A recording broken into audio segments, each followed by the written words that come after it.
नमस्कार, उत्तराखंड की खबरों में आपका स्वागत है। मैं हूं आपके साथ आकाश और देखते हैं खबरें विस्तार से।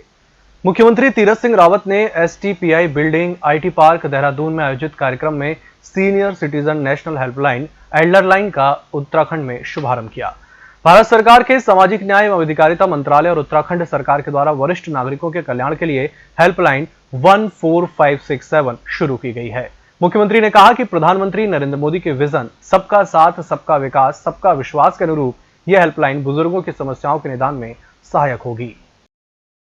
किच्छा में आज आम आदमी पार्टी के कार्यकर्ताओं का अनोखा प्रदर्शन देखने को मिला है, जिसमें आम आदमी पार्टी के कार्यकर्ता आज घड़े लेकर भाजपा विधायक राजेश शुक्ला के निवास पर पहुंचे और आम आदमी पार्टी कार्यकर्ताओं का कहना है कि भाजपा का पाप का घड़ा भर चुका है और इसे आम आदमी घड़ा फोड़कर भाजपा की करनी और कथनी को जनता तक पहुंचाएगी। नाम बड़े और दर्शन छोड़ कि भाजपा जो आकंठ है, कुंभ में हुआ मौत का खेल, भाजपा सरकार हुई फेल, कुंभ में हुआ मौत का खेल, भाजपा सरकार हुई फेल, कुंभ में हुआ। देखिए, आज जो आम आदमी पार्टी का यहाँ पर प्रदर्शन था विधायक कार्यालय के सामने, ये जो उत्तराखंड सरकार है इसने कुंभ के अंदर जो कुंभ मेले के बीच में जो कोरोना की जांच हो रही थी, उस जांच में उन्होंने बहुत बड़ा घोटाला कर दिया और इस घोटाला सबके सामने आ चुका है। जांचें हुई नहीं, फर्जी नाम भरे गए, लाखों की संख्या में इस तरीके से जांचें की गई और लाखों की संख्या में लोगों की जांच करके और फर्जी जो है रिपोर्टें तैयार करी गई। आम आदमी पार्टी आज ये मांग करती है कि इस घोटाले के अंदर जो है इसकी सीबीआई जांच होनी चाहिए और सारे दोषी पकड़े जाने चाहिए। भाजपा सरकार फेल हो चुकी है। हल्द्वानी में आज प्राधिकरण की टीम में बड़ी कार्रवाई की है। सिटी मजिस्ट्रेट ऋचा सिंह ने छड़ेल में अवैध रूप से बेसमेंट में खुदाई कर बनाए जा रहे कमर्शियल निर्माण को सीज कर दिया। साथ ही बेसमेंट की खुदाई में निकाले गए उप खनिज की जांच के लिए खनिज विभाग को निर्देशित किया है।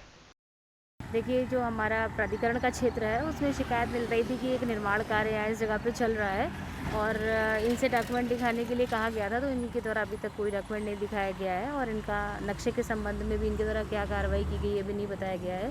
जब तक नक्शा पास नहीं हो जाता है तब तक इस तरीके की कमर्शियल हो या कोई भी निर्माण हो नहीं कर प्राधिकरण के क्षेत्र में नहीं कर सकते हैं। इसी के क्रम में इस टीम हमारी जो यहाँ आई है, हम इसमें सील की कार्रवाई कर रहे हैं। इसके अलावा मैडम यहाँ बेसमेंट भी खोदा गया है, यहाँ के माल की भी आप चेक कराएंगे जो रेता बजरी यहाँ से निकल के गया होगा? बिल्कुल, बेसमेंट के लिए भी खनन विभाग अपनी जाँच करेगा, उनको रिकमेंड कर दिया गया है जाँच के लिए। उत्तराखंड के पूर्व मुख्यमंत्री त्रिवेंद्र सिंह रावत आज दिवंगत नेता इंदिरा हृदयेश की 13वीं में शामिल हुए। उन्होंने कहा कि इंदिरा हृदयेश जैसे वरिष्ठ नेता के साथ उनको बराबर काम करने का मौका मिला। यही नहीं, जब भी विधानसभा में कोई गतिरोध उत्पन्न हुआ, उनका हमेशा सकारात्मक रुख देखने को मिला और सदन में वो विपक्ष के तौर पर भी सत्ता पक्ष से सहमत रहती थी। इंदिरा जी अचानक हमारे बीच से चली गई और न केवल उत्तराखंड में बल्कि उत्तर प्रदेश उत्तराखंड में वरिष्ठतम सदस्य थी 1974 से, और बीच का अगर 2007 और 12 का कालखंड छोड़ दिया जाए तो हमेशा वो सदन में रही। उनके जीवन का एक लंबा अनुभव था और जिसका लाभ हम सब लोग लेते थे। कई बार विधानसभा में गतिरोध उत्पन्न हो जाता था। ये गतिरोध कैसे दूर हो सकता है, तो उसमें उनका बड़ा सकारात्मक सहयोग रहता था और सदन में भी जब हम लोग बोलते थे और हम कहते थे कि विपक्ष जैसे विपक्ष का स्वभाव होता है, उसका दायित्व भी होता है कि सामान्यतः विरोध करता है, तो कई बार जब हम बोलते थे कि नहीं ऐसा नहीं ऐसा है, ऐसे भी कतिपय मौके सामने आए कि उन्होंने कहा कि हाँ वो हमसे सहमत हुई, यानी कि सत्ता पक्ष से वो सहमत हुई। इस तरह से उनका जो व्यवहार था वो बड़ा संतुलित व्यवहार होता था सदन के अंदर, और जो तमाम नए जो विधायक होते हैं वो उनसे बहुत कुछ सीख सकते हैं।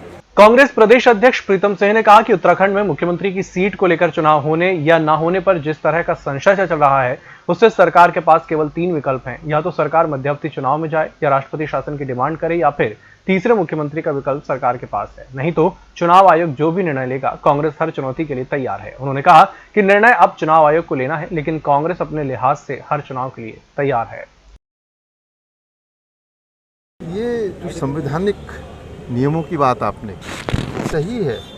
यदि किसी राज्य के अंदर विधानसभा के आम चुनाव के लिए जो है 1 साल से कम का समय रहता है, तो ऐसी परिस्थितियों में प्रदेश के अंदर कोई उपचुनाव नहीं किए जा सकते। लेकिन ये निर्वाचन आयोग पर निर्भर करता है। अगर निर्वाचन आयोग संवैधानिक व्यवस्थाओं के अनुरूप काम करेंगे तो स्थिति दूसरी होगी, और अगर निर्वाचन आयोग कठपुतली के रूप में कार्य करते हुए उपचुनाव कराएंगे तो हम तैयार हैं। और अगर चुनाव नहीं होता है तो 3 विकल्प सरकार के पास है, या तो मध्यवर्ती चुनाव में जाए, या राष्ट्रपति शासन इम्पोज करे, या नए मुख्यमंत्री को शपथ दिलाए। आप लोग निर्णय क्या रहेगा? देखिए, हम तो जो निर्वाचन आयोग का निर्णय होगा उसके अनुरूप चलेंगे। हमने कहा कि हम हर चुनौती को स्वीकार करने के लिए तैयार है, और अगर निर्वाचन आयोग उपचुनाव की अधिसूचना जारी करता है तो कांग्रेस मजबूती के साथ चुनाव लड़ने का काम करेगी। इसके अलावा निश्चित ही एक स्वाभाविक जो हमारे यहाँ पर, क्योंकि एक जो जगह खाली हुई है उसमें भाई सुमित जी जो परिवार के सक्रिय राजनीतिक हमारे मेंबर भी हैं, बहुत मजबूत साथी भी हैं, आने वाले समय में हल्द्वानी को एक अच्छा उचित नेतृत्व दे सकें, ऐसी मेरी शुभकामनाएं भाई सुमित के साथ। इसके अलावा इस बुलेटिन में फिलहाल इतना ही। इसी के साथ मुझे दीजिए इजाजत। नमस्कार।